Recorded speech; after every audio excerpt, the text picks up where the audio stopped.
The question came up recently, what makes a person a responsible firearms owner? So I wanted to take a quick minute and share my thoughts on the matter. So first and foremost, for somebody to be a responsible firearms owner, I would say that they need to be able to follow the basic rules of firearm safety.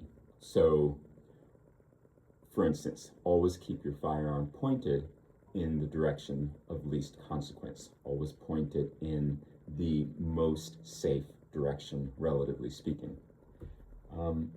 Always keep your finger off the trigger. Or another way of putting that is always keep your finger off the trigger until you've made the decision to fire. Always keep your firearm unloaded until it's in use. Now, in use can be your everyday carry, it can be a bedside gun or home defense gun. That would be considered a gun that is in use. It has a purpose, it has a job, it needs to be readily accessible, and so that would be considered in use. So I would say that one should be kept loaded with a round in the chamber. However, all other firearms should be kept unloaded until in use. Also, always keep firearms secure from unauthorized access, meaning that you have a safe.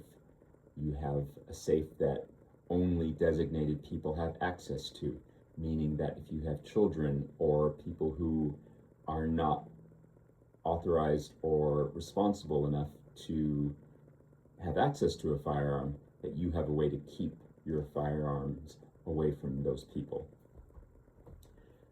So those are some of the basics. Beyond that, I would say that for somebody to be a responsible firearms owner, they should train. Now, what training looks like is going to be different for everyone. For some people, that might be a minimum of an introductory handgun class or a firearms class that goes over the basics of use, handling, and marksmanship and accuracy.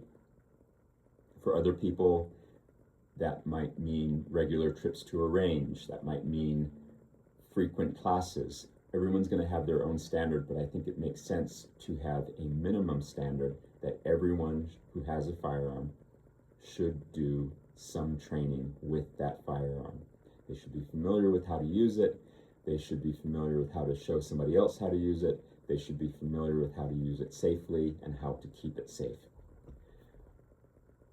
Additionally, personal standards. I think that if you're going to be a responsible firearms owner, that you should adhere to your own personal standards, and those personal standards should be high. And by personal standards, I mean that if we are going to have the responsibility for owning a firearm and potentially using a firearm, we need to be, to quote my friend John Correa, a good, sane, sober, moral, and prudent person.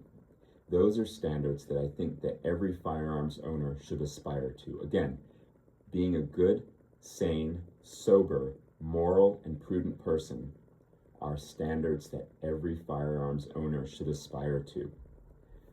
And lastly, for the purposes of this video on what it means to be a responsible firearms owner, I will also include an individual's ability to de-escalate a situation and also their ability to draw upon alternatives to the use of a firearm.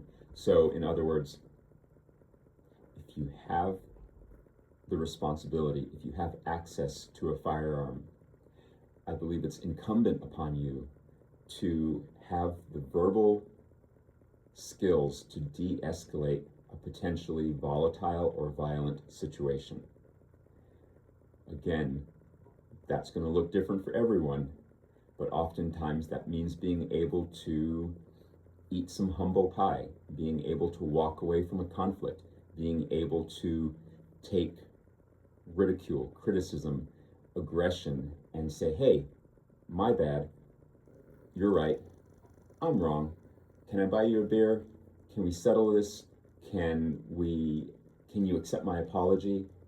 And walk away from a conflict that doesn't need to exist. You win every gunfight that you are not in. So developing the verbal de-escalation skills, I think, is an essential quality of a responsible firearms owner. And adjacent to that, I would say that having alternatives to the use of lethal force is very good. It's a very good idea to have an alternative to lethal force. So that might be hand-to-hand combat skills. That might be OC spray, pepper spray. So having an option between a harsh word and a gun is also an attribute that I would consider a responsible firearms owner would possess. So those are just my quick thoughts on what it means to be a responsible firearms owner.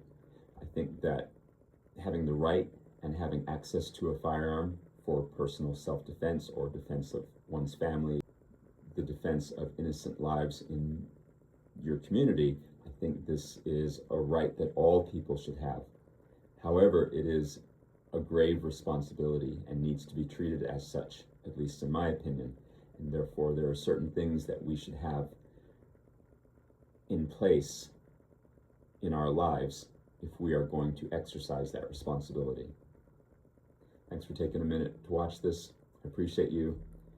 Train hard, stay vigilant.